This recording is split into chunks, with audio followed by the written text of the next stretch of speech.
All right, the meeting is called to session. Can we have the roll, please? Danielle Bailey. Here. Tyler Robinson. Here. Andre Spinelli. Here. Seth Anderson. Here. Jared Gardner. Here. Aaron O'Quinn. Here. Radhika Krishna. Here. Greg Strike and Brian Looney are excused. Thank you.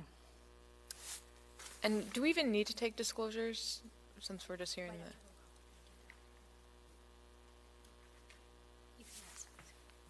the... Okay. Moving on to, wait.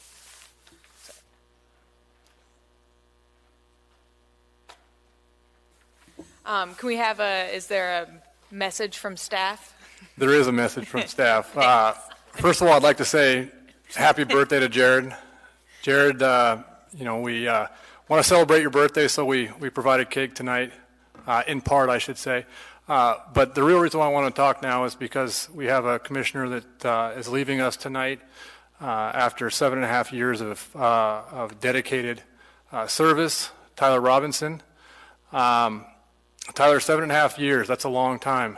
When I think about the time that you spent on the commission and some of the projects you've worked on, Title 21, Midtown Mall, there's Nordstrom Rack, there's been a myriad of projects that you've had influence over, and it's, I can say from a public employee standpoint, it's greatly appreciated. Your service to the public, it's something to be appreciated. And I'd like to present you with a mayor's proclamation recognizing your public service. So I'll give that to you, and I want everyone to enjoy some cake as well. So thank you, Tyler, for your service. We really appreciate it.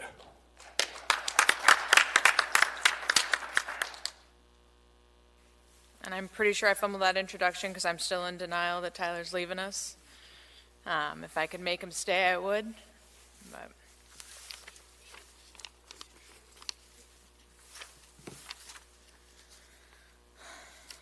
all right, moving on to disclosures.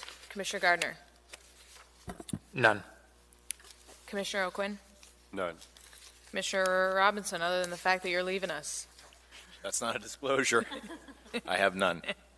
I have none. Commissioner Spinelli.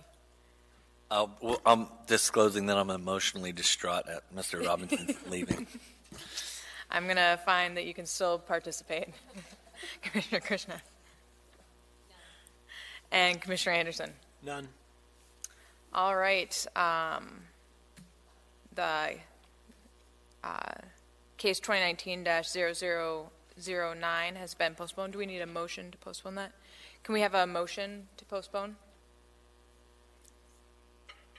Or moved by Commissioner Anderson, seconded by Commissioner O'Quinn. Any objections? Seeing no objections, that item has been postponed. And moving on to our regular agenda, case 2019-0121. This is not a public hearing, but can we hear the report?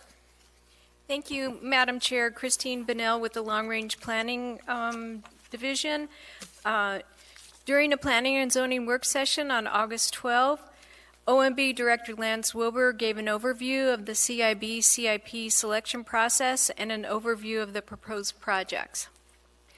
The list of proposed projects will help implement several adopted neighborhood or district plans, including Government Hill, Fairview, and Mountain View neighborhood plans, and East Anchorage, West Anchorage, and UMED district plans. Projects were proposed for redevelopment focus areas that were identified in Anchorage 24 in the Anchorage 24 land use plan, and we noted those for downtown Anchorage and Spenard. An updated list of proposed projects is attached with Mr. Wilbur's October 7 memo, and you also have the CIP in your packet. The Commission received that last Wednesday. Mr. Wilbur is here to discuss any questions or comments you may have. The Long Range Planning Division recommends that the Commission forward a recommendation of approval to the Anchorage Assembly. You do have 3 proposed findings in our staff report, and as you noted a minute ago, this is not a public hearing. There will be opportunities, though, for the public to comment on the CIP when it goes before the Assembly. Thank you.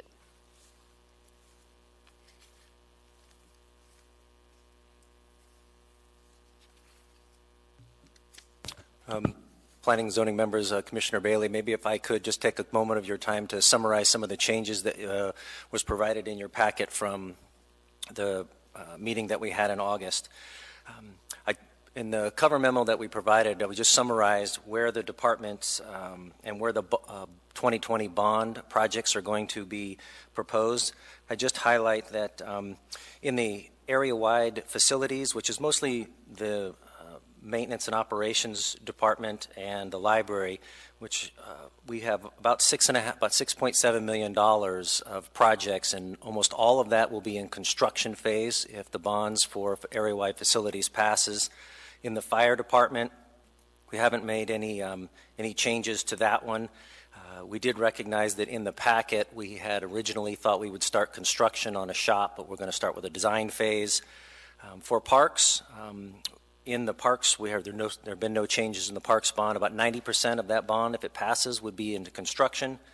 A new project on the list that you didn't see in August was a decision to propose to the public a bond for fleet vehicles for the police department. We used to do this in the past. We haven't done it in a while, and it's a need given the increase in the police force since this administration has taken place. So that's be proposed to the voters. For the roads and traffic, about 80% of the roads and traffic bond would be towards construction, with about 20 to 25% towards design. No changes in transit. Just a reminder that particularly for the new commissioners, that the transit projects provide a match, so that roughly $2 million would provide $12.6 million in federal money. And then on the cover memo, I pulled out the Girdwood project. While it's not new, I identified that at your meeting in August. The reason I wanted to pull it out here is that when the projects go to the bond and to the voters in April, the Girdwood project will be on a separate ballot measure, because it will be, while the folks in residents of Girdwood, they will be assessed to pay the debt on that. When it comes to the ballot, all of the Anchorage area residents would have to also support it, because the debt would be at the full faith and credit of the municipality. However, the payment would be from the residents of Girdwood. That will be explained in the ballot measure. But that is a key thing that I wanted to note there. There have been a couple changes. When the memo that I provided to you in a new format, I thought rather than just listing what we had, I took the August memo and I struck out the changes. So for the commissioners that were here at the August meeting, that should be easy to track. And for the new commission members, that will give you a full picture of what we shared in August and then what we've changed as we've come to this point right now. And I think those are the highlights I wanted to mention. We did include the map, and I think that's helpful for not only the commission, I think the Assembly also greatly appreciates that, as well as the other departments. And with me tonight are Josh Duran from Parks and Recreation and Gary Jones from Project Management Engineering. If you happen to have any particular questions about roads or parks, those two gentlemen can help me out where I can't step in. And then if you have any questions on facilities or traffic or police or fire, I think I can address any of those. So hopefully this process has been informative and is giving you a little bit time ahead to catch up. While I recognize that the entire packet of material was not available until last week, it's just because we weren't able to provide that until the administration gave it to the Assembly on October 2nd. As Ms. Bunnell mentioned, the process that we are right now in the capital improvement budget is that the Assembly will take their first public hearing next Tuesday. They will have another public hearing on November 5th, and then they're expected to act on all of the budgets, including the capital budget and capital program, on November 19th. So again, we did our best to try to highlight the changes and be informative as we could to help narrow your attention, as it were. There's a lot of information, but hopefully we got to the salient points. So again, thank you for members of the commission, and I too will be missing Tyler. So on this board, so thank you, Madam Chair.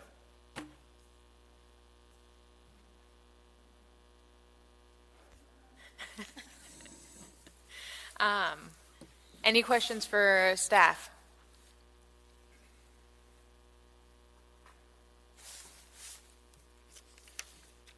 Commissioner Anderson. I just had a question about a couple of the operations and maintenance items, kind of with the recreational facilities. And kind of just curious, is there like a profit and loss statement for those facilities? Like, do they pay for themselves? And specifically like the golf course, there's a lot of money planned for that. I was kind of curious, like, if the community at large is paying for that, but if it's only accessible to a small portion of people, like or maybe there's a good explanation for it.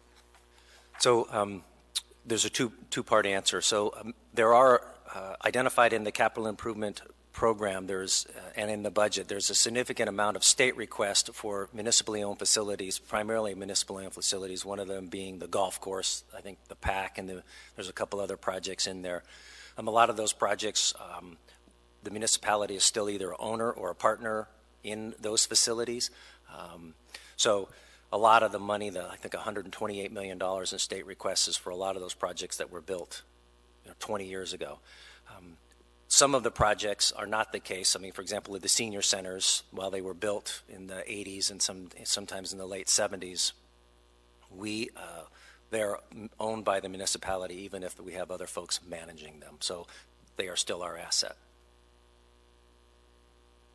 I guess I was kind of curious, like, if each individual property has like are they profitable? Do they pay for themselves, or if they make any money, does it just go into the general fund? Or so through the chair, each individual property would be different. I'd have to first start with maintenance and operation, and then the real estate. But some of the facilities are not. I mean, they're not self-supporting.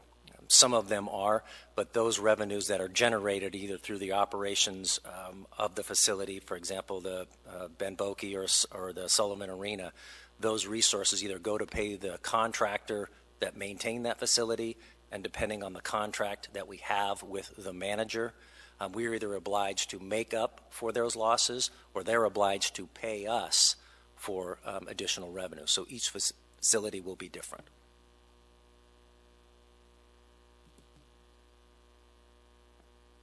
Commissioner O'Quinn.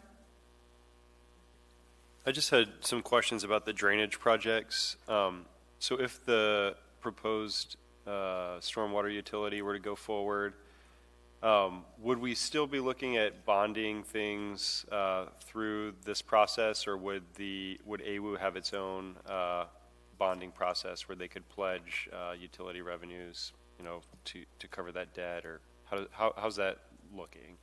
So through the chair, the way I understand it is the stormwater utility gets stood up, and then the rates get established. The rates created and generated through that utility would then help support the drainage improvements related to stormwater. But we may have drainage improvements that are not related to stormwater. They might be on a road or something like that. That still probably would be on the bond. But for the most part, these drainage projects would be the responsibility of that stormwater utility once it's stood up. But there will be a transition, so we can expect that we'll see these drainage projects on this bond, probably the next bond, and possibly the year after that, depending on how long it takes the utility to get stood up. Commissioner Robinson.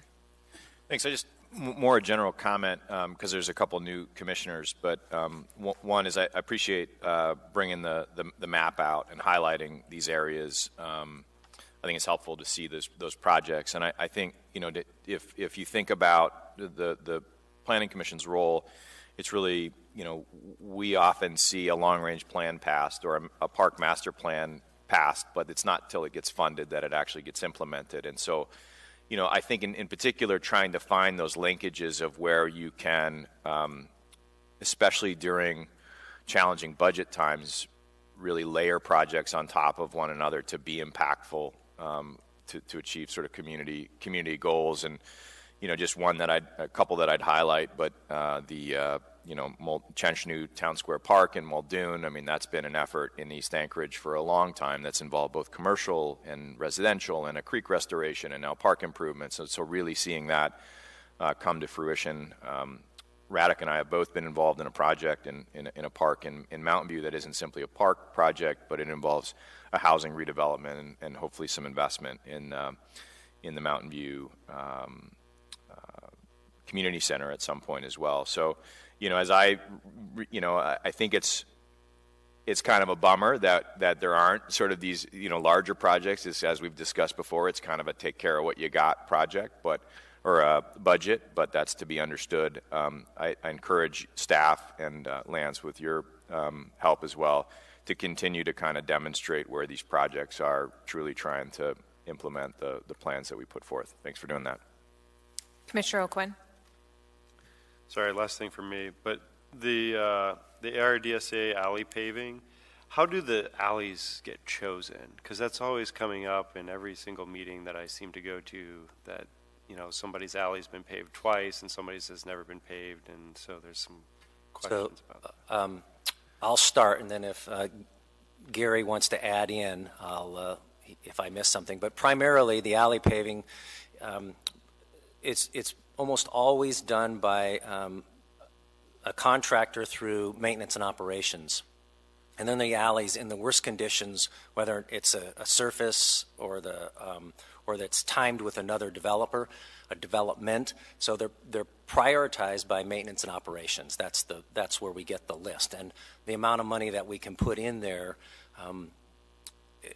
is we could double that amount of money and still be trying to catch up on those things. There's been a lot of conversations with the administration, with the commission and previous about, providing, using some of those resources to help support redevelopment in places where the cost of the infrastructure is sort of in limiting the amount or the timing in which we can do redevelopment, and then using those resources to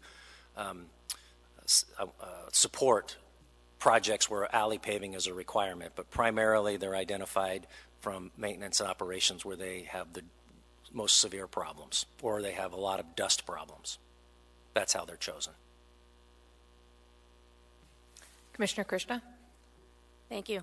My question is about, on the memo, it notes a couple of projects that are in the redevelopment focus areas from downtown and Spenard.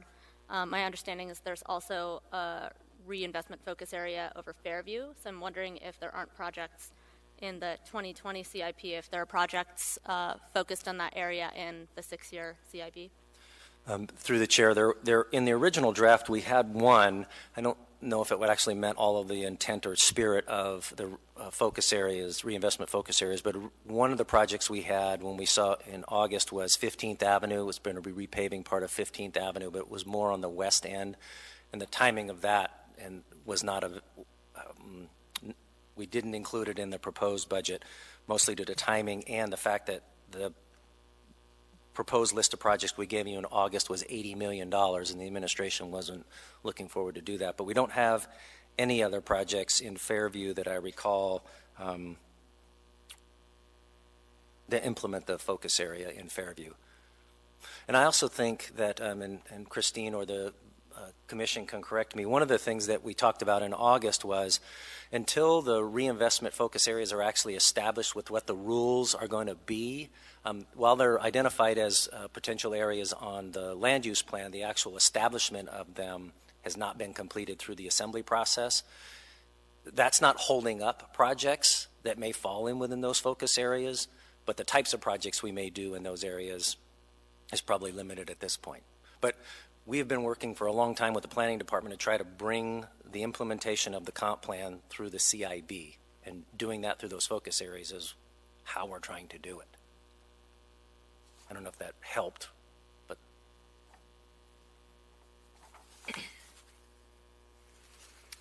I have really just two comments. One kind of tangents off of that.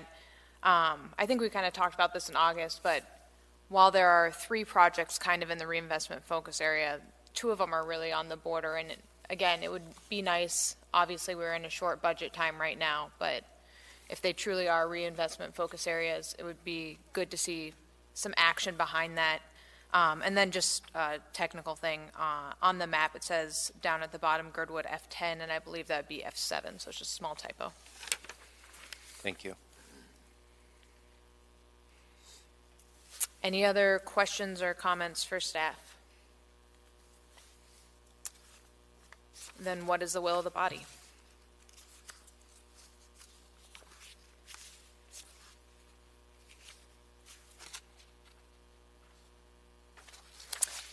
Commissioner Anderson? I move to make a recommendation in favor to the Assembly of the CIB and CIP. Moved by Commissioner Anderson. Is there a second? Seconded by Commissioner Spinelli. Would you like to make any findings or speak to your motion?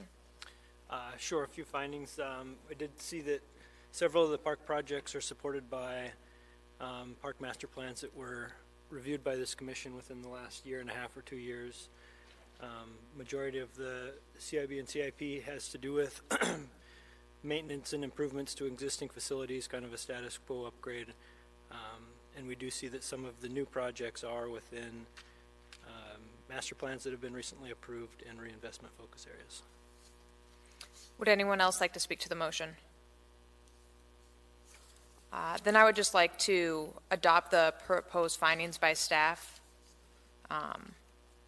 All 1, 2, and 3, I think they sum up a lot of what we have talked about, not just today, but at some of our previous meetings about this matter. All right, call for a vote.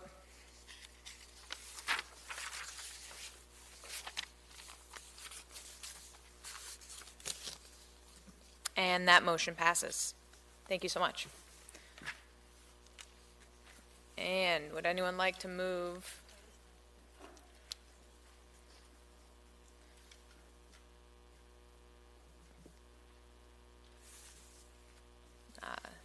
Moved by Commissioner O'Quinn, seconded by Tyler Robinson. I'm assuming it's to adjourn.